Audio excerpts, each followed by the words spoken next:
की हालत खराब हो चुकी है। बॉस को जिंदा जैसा दिखाने के लिए उन्होंने उसके पैरों को अपने पैरों से बांध दिया। तभी कातिल ने देखा कि जिसे उसने अभी खत्म किया था वो फिर से जिंदा नजर आ रहा है। वह पीछा नहीं छोड़ रहा था, इसलिए उसने दोबारा हमला करने का फैसला किया। इसी बीच दोनों भाइयों को बॉस की यॉट मिल गई जो वहां से निकलने वाली थी, लेकिन दोनों के साथ जो हुआ वो काफी मजेदार था। यॉट अभी थोड़ी ही दूर गई थी कि एक तेज लहर ने बॉस को समुद्र में गिरा दिया। अब बॉस पानी पर ऐसे सरकने लगा जैसे सर्फिंग कर रहा हो। पास मौजूद लोगों ने उसकी अजीब हालत देखी क्योंकि उन्होंने ऐसा नजारा पहले कभी नहीं देखा था। दोनों भाइयों को लगा कि शायद बॉस उन्हें हाथ हिलाकर बुला रहा है। कुछ देर बाद दोनों को समझ आया कि मामला गड़बड़ है। उन्होंने जल्दी से बॉस को वापस यॉट पर खींच लिया, लेकिन किस्मत इतनी खराब थी कि उनकी यॉट का तेल ही खत्म हो गया। अब दोनों भाइयों को बॉस को लेकर वापस जाना पड़ा। रास्ते में उन्होंने एक तरीका सोचा। तभी युवक ने देखा कि बॉस थोड़ा थका हुआ लग रहा है, इसलिए दोनों उसे धूप में लेकर गए। लेकिन तभी बॉस बालकनी से सीधे नीचे खिसक गया। किस्मत से वह जाकर कातिल के ऊपर ही अटक गया। कातिल बॉस को निशाना बनाने ही वाला था कि बॉस खुद उसके पास आ पहुंचा। यह देखकर कातिल बुरी तरह गुस्सा हो गया। उसने बॉस पर फिर से हमला किया। फिर यकीन करने के लिए उसने बॉस की नब्ज देखी और संतुष्ट होकर वहां से चला गया। जब दोनों भाइयों को बॉस मिला तब तक एक लड़के ने उसे रेत में छिपा दिया था। दोनों ने उसे रेत से बाहर निकाला और वैक्यूम क्लीनर से उसके ऊपर लगी रेत साफ की। उन्होंने बॉस की विग भी ठीक कर दी। उसे आम इंसान जैसा दिखाने के लिए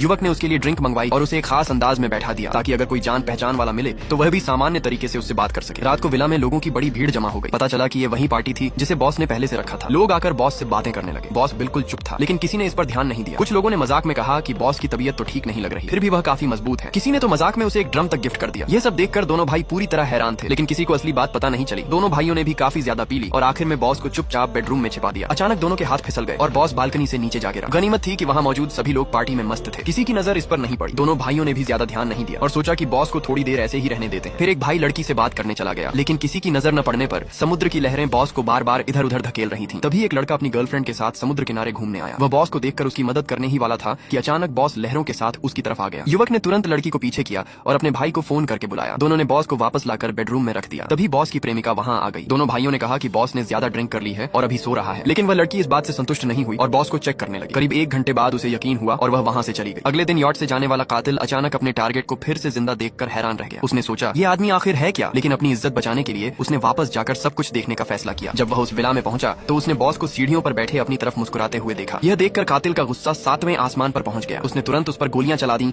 और उसे गोलियों से भर दिया। इस बार उसे लगा कि अब सब कुछ खत्म हो गया है, लेकिन जैसे ही वह पलटा वहाँ एक गवाह खड़ा था। उसे लगा कि शायद कातिल की गोलियां खत्म हो चुकी हैं, इसलिए तीनों कुछ शांत हो गए। तभी कातिल ने बड़े घमंड से अपनी दूसरी बंदूक निकाल ली। इसी अफरा तफरी में बॉस का शरीर गलती से सीढ़ियों पर लुढ़क गया और उसका एक पैर सीढ़ी पर अटक गया। ऐसा लग रहा था जैसे उसने जानबूझकर रास्ता रोक रखा हो। कातिल गुस्से में उसे हटाने लगा। उसी समय युवक ने पास पड़ी तार उठाई और चुपके से कातिल के पीछे पहुंच गया। उसने उसे पकड़ने की कोशिश की, लेकिन कातिल एक प्रोफेशनल था। उसने तुरंत युवक की चाल समझ ली और उसकी पकड़ से बच गया। बल्कि उसने युवक को ही काबू करने की कोशिश की, लेकिन संघर्ष के दौरान कुछ ऐसा हुआ कि कातिल खुद ही तारों में उलझता चला गया। आखिर में वह पूरी तरह बंध गया और पुलिस के लिए तैयार पैकेट जैसा बन गया। जब पुलिस मौके पर पहुंची तो पूरा मामला साफ हो गया। दोनों भाइयों पर लगा शक भी दूर हो गया और उन्होंने मिलकर कातिल को पकड़वा दिया।